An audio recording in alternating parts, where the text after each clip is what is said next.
All right, so we're back, and we're going to talk a little bit, maybe a few minutes before the kids come in. We're out in Atlanta celebrating my birthday, and we ate at this really great Caribbean place. Excuse me, downtown Atlanta. And the kids left to go get in the car because we were outside and it was getting kind of cold after we ate. And as they were walking away, you know, they were holding hands, and we have our kids here. Okay, Danielle is adult, married with her kids. So they were just so happy. And Derek said it's so nice to have children who have not had to experience trauma.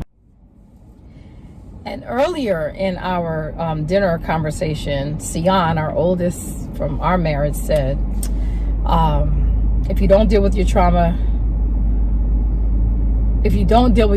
now, you'll definitely be dealing with it when you get married. Your partner will be dealing with it when you get married. And that kind of stimulated this conversation, because I said, wow, that was profound. That was a profound comment that she shared. I don't know where she got it from, but that's what stimulated the conversation about trauma. So a lot of times people have had extremely adverse childhood experiences that they may not recognize that it's trauma. They may not have been told that it's trauma. They may not even realize that it's trauma, because trauma in most scenarios, especially in the African American culture, goes unspoken, unidentified, undetected. But you get married and the triggers of your trauma show up. So what does that mean? Well, that means that you'll get married and the spouse may say or do something that could be a typical idiosyncrasy or typical thing in marriage, but you are triggered, which means that it's like putting a match to a stick of dynamite. And it was just lit, and the dynamite represents the past trauma you haven't thought about, the experience that you had that you kind of blocked away or didn't want to talk about it, or in some cases it's accepted. It's like, well, they did the best they could do. Well, that's how it was back then. Well, you know, if I had a dime, not to interrupt you, if I had a nickel for how many adults say, but this is a good point. If I had a nickel for adults that say, oh, they did the best that they could do, I'd really be rich, because that does not excuse or negate that you experienced trauma. Just because whoever did not protect you or caused you to have trauma didn't know better. So I'll say it in a simplistic way. And so if you have children, and you put your child in the same environment that you grew up in, you would look at it and say, man, that was rough. That had to be, because you wouldn't subject your children to the environment that you were in. You wouldn't do it. Well, most of you, because some of you are still repeating that trauma. Right. But consciously, a healthy adult, a healthy person would say, no, I'm not going to go and tell you to get a switch. Right. I'm not going to do those things. And that was part of life back then. You know, shut up, I want to hear what you got to say, you know, wipe your face. And that's just a basic scenario of trauma, because there's other things that are significant or pervasive in trauma. But we wouldn't put our children in that scenario if we were healthy. So triggers. So things can happen in your marriage that you don't even think about, and it could be a trigger. Right. And then your response to your spouse is a response that's gone beyond. Like your response is aggressive or verbally attacking, and in that situation doesn't call for that kind of response. So if you find yourself or you see your spouse responding to a situation that's like, why did they really blow up? Like, why did they take it to that place? Instead of being angry or upset or frustrated or annoyed or sad, and just, you know, staying in that place. If it goes to that next extreme, then more than likely there's some trauma that was triggered based on that scenario. Right. So I'll give a quick example, because, you know, our transparency is what we teach with. And when Derek and I first got married, and we probably said this in several episodes, where I used to have a smart mouth, and I have a Brooklyn mouth, and my family's from Barbados. She said used to. I don't do that anymore. I'm delivered. I've been set free. Well, you don't curse anymore. Oh, But I you still have a smart mouth. Oh, you do too. But we're not talking about me. I know, but you you got said it from me. You got it from me. No. You I go with created what a you said. monster with no, that. Oh, no, you said I had a smart mouth, so stick with that. Right. Okay. Well, to be honest, I still have a smart There mouth, we but go. I don't actually apply it as much. There we go. Right? Because that, again, to your point, triggered some emotions that Derek has. Now, that doesn't happen anymore. We've been married 25 years. That doesn't happen as often. But what I have found is that Derek he has a smart mouth. So then he gives me a smart aleck response. And then when I say something smart, it's still done. He can't handle it. So I always tell him, be careful what you pass out, because you're going to have to be careful what you hand out, because you're going to have to take it. But that's another conversation. I'm about to say something, but I'm not. The kids are going to come in a minute, but go ahead. You're making a good point. Okay. Go ahead. So to his original point, I got sidetracked because you interrupted about the smart mouth. I apologize. When we first were married, I had a smarter mouth than I have now. Okay, is that better? Yeah. And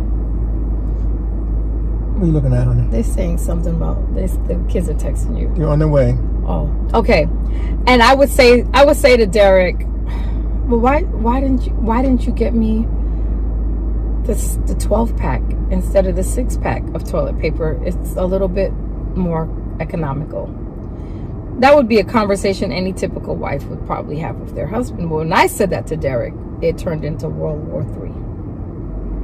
Because Derek recalls feelings that he had, or that comment triggered feelings that he had when he was a little boy. So it didn't come from, even though what she said was annoying, it triggered memories, right, and feelings right. of that. So my response was more than just what it should have been. Right. So then that would become a combative exchange. And I'm like, what? This couldn't possibly be over toilet paper and the 6-pack versus the 12-pack, right? So through the years, the kids are back. Through the years, we realized what those triggers were, but you can't recognize your triggers until you first recognize the original trauma. So if you are a victim of physical, verbal, mental abuse, your spouse very well could be triggering those things. Oh, thank you. Go ahead, honey. Go ahead. Your spouse very well may trigger those feelings and not know. You asking for omelet cookie while we're trying to finish the vlog? I'm sorry. I'm so sorry, y'all. I hope y'all get the point. And we get a box of cookies. Go ahead, but you go ahead. I finished it. Oh, okay. The reason why we wanted to do this vlog, it would have been some time before us to do the next vlog, but this is very, very significant because we are seeing the children of the parents who have experienced trauma who never dealt with it. And so the byproduct are the children from those parents who are now seeing us and saying that, well, I'm dealing with things that I experienced in my family, and they're smart enough to know to say it's because my parents never dealt with their stuff. Right. And so now I am the seed of that. Right. And so we're and in spite of the distractions and the stuff with the kids, we really felt like this one had to get out. Because we've been trying to get this one out for the last week and a half. Yeah. And we just decided, no, we have to do it. And the kids triggered that today. Right. So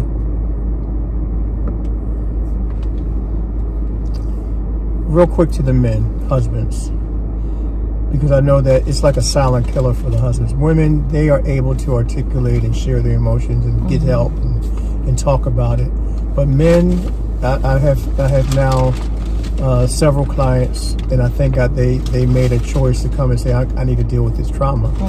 But men, I'm just encouraging you, and I'm pleading with you, if you have experienced some type of childhood trauma, sexual abuse, neglect, abandonment, separation, parents' divorce, those things in your childhood and adolescence, seek some help and say, hey, I need to talk to somebody.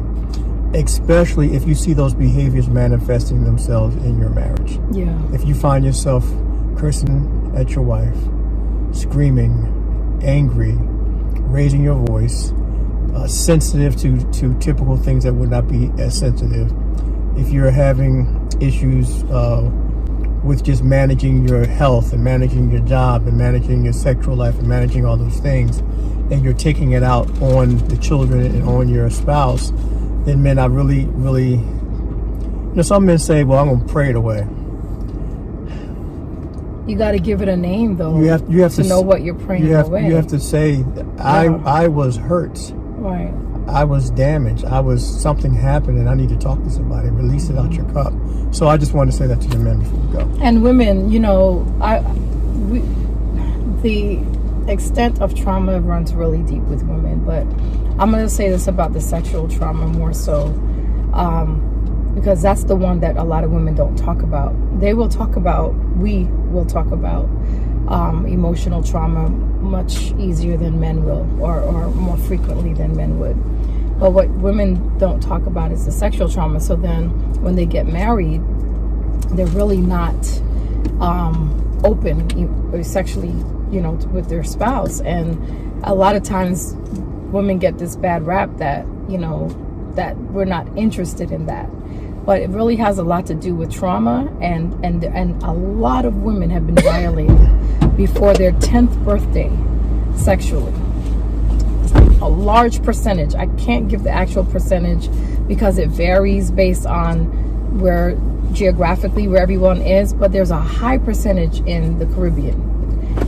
That is very, very, very high. And I say that because if you think that you're going to just get married and suppress the experiences, then when you're faced with your spouse sexually, you're going to be triggered. And a lot of women don't want to admit that that's what it is. So they don't say anything, and they struggle through their marriage, and a lot of the times it's this thing that they're warring against or having to succumb to as opposed to enjoy. And that wasn't why God created sex. That was not his plan. So if you know that you have a sexual trauma, Derek and I actually specialize in trauma of all kinds. You can always reach out to us. We'd be happy to help you through it. But just recognize it. Recognize what kind of trauma you've had. There's also an adverse childhood experience inventory. It's called the ACE. And if you Google it, you can actually take the inventory. It's 10 questions so that you can figure out, or we can send it to you, email us, themarriagemenders@gmail.com, and figure out if you are, a survivor of trauma of some kind. Because a lot of the times, the questions that are on that 10 question inventory, a lot of people have experienced almost 9 or 8 or all 10, and they think that was normal, and they don't think that was trauma. So take the ACE, the Adverse Childhood Experience Inventory, and see what level of severity your trauma might have been, or if there was any at all. So we wanted to get that out because we noticed that is the leading cause of marital conflicts. People think that, well, it's infidelity or communication or finances. How people respond to each other, whether it's infidelity, whether it's communication, whether it's finances, all has a part to play in whether there's trauma or not. It shows up. Okay, well, thank you for watching. Here, meet our children if you have not already. Sian. Okay, Sian. I said Sian. No, Sai came to the camera. Okay, well, Sian, you're coming to the camera now. Sai couldn't wait to be introduced. I know, it's the same one shot. Sian. Okay, you can go look and stare. You go see Hello. Hi. They didn't introduce you. All right, Sai is the next one. Sian is here. She's not From as school. exuberant now. And Huh? Okay, and Little D. Hey. Okay, that's our crew. Danielle, like Sonia said, our oldest is married and living her life, Doing with her her thing. family, doing They her forgot to thing. give us our own cookies. So, thank you. Oh, Look, good. I picked I'm glad. it up. Thank you. Because I would have been mad. So this is my birthday Well, edition. no, that's these are mine. No, 3 and 3. Well, how many did you get? She got 6. I said 3 and 3. Oh. There you go. Okay, so now that you know, Now that you know what? no, we got to say What? it. Now that you know what? What you going to do with it? Trauma impacts marriage. So now that Oh. you know what you're gonna do with it. Thank you for watching. And until Subscribe next to the channel. time, Right here, take right good care of here. yourselves. Bye.